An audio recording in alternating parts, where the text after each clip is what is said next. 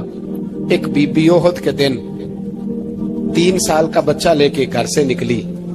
بیبیوں کو کہتی ہے میرا خامد بھی بدر میں شہید ہوا، بھائی بھی اور باپ بھی. آج حضور نے پھر بلایا ہے. دل کرتا تھا کوئی جوان بیٹا ہوتا تو میں پیش کرتی، پر اب میرے پاس یہ 3 سال کا ہی ہے. بچہ لیا مدینے میں مسجد نبوی میں. حضرت بلال سے کہنے لگی 2 منٹ حضور کا دیدار چاہیے. نبی پاک آئے. کیسے آئی ہو؟ کہنے لگی محبوبہ میں شہید کی بیٹی، شہید کی بہن، شہید کی بیوہ ہوں. میرے پاس اب جوان تو کوئی نہیں، یہ 3 سال کا ہی ہے. حضور نے مسکرا کے فرمایا یہ کرے گا کیا کرے گا؟ کہنے لگی حضور سنا ہے اسلحہ تھوڑا ہے، ڈھال کی ضرورت ہے، لوہے کی ڈھال ہوتی تھی، جب تلوار آتی تھی تو آگے کی جاتی تھی. کہا محبوبہ میرا شہید کی اماں بننے کو بڑا دل کرتا ہے، یہ میرا 3 سال کا لے جاؤ، جب تیر آپ کی طرف آیا تو میرا بیٹا آگے کر دینا، یہ ڈھال کا کام تو دے گا نا. ہنستے ہوئے محبوب کی آنکھوں میں آنسو آئے. بچے کو پکڑ کے سینے سے لگایا، ماتھا چوما، فرمایا جا تیرے ساتھ وعدہ ہے قیامت کے دن تجھے شہید کی اماں کہہ کے ہی پکارا جائے گا. وعدہ ہے تیرے ساتھ تجھے شہید کی. میرے بھائی مرنے کو دل ہی نہیں مسلمان. میرے نبی پاک صلی اللہ علیہ وسلم نے فرمایا جس کے دل میں کبھی شہادت کی آرزو پیدا نہیں ہوئی اس کے سینے میں دھڑکنے والا دل مومن کا ہے ہی نہیں، وہ تو منافق ہے. جو کبھی دین کے رستے میں شہید ہونے کو، میرے بھائیوں دین کو بڑی ضرورت ہے، بڑی ضرورت ہے، بڑی. اے خاصان رسول وقت دعا ہے، امت پہ تیری آ کے عجب وقت پڑا ہے. وہ دین جو بڑی شان سے نکلا تھا وطن سے، پردیس میں وہ آج غریب الغربا ہے. فریاد ہے اے کشتی امت کے نگہباں، بیڑا یہ تباہی کے قریب آن لگا ہے. اور ایک شاعر قلم توڑ گیا، کہنے لگا تجھ سے فریاد ہے اے گنبد خضرا والے، تجھ سے فریاد ہے اے گنبد خضرا والے، کعبے والوں کو ستاتے ہیں کلیسا والے. تجھ سے فریاد ہے اے گنبد خضرا. اپنے اندر دین کا درد پیدا کرو، ذوق پیدا کرو. حضرت عمر فاروق رضی اللہ تعالیٰ عنہ مدینے کی گلی سے گزر رہے ہیں، امیر المومنین ہے، مدینے کی گلی سے گزر رہے ہیں. ایک گھر کے اندر سے بچیوں کے رونے کی آواز آئی. بچیاں رو رہی ہیں اور بچی اپنی ماں سے کیا کہتی ہے؟ کہتی ہے اماں ابو بکر تو اب انتقال کر گئے، حضرت عمر کا پہلے دن ہے خلافت کا، اب ہمارا کیا بنے گا؟ ابو بکر تو وصال کر گئے. حضرت عمر فاروق رضی اللہ تعالیٰ عنہ نے رونے کی آواز سنی، دروازے پہ دستک دی. کہا بیٹو کیا بات ہے؟ بچیاں کہنے لگیں عمر ہمارے ابا جی ہماری 10-15 بکریاں ہیں، تو ہمارے والد صاحب ان کا دودھ دھو کے بیچا کرتے تھے، گزارا ہو جاتا تھا. جس دن ابا جی فوت ہوئے تو اس دن سے لے کر ابو بکر صدیق روز عصر کے بعد آیا کرتے تھے، ہماری بکریوں کا دودھ دھو کے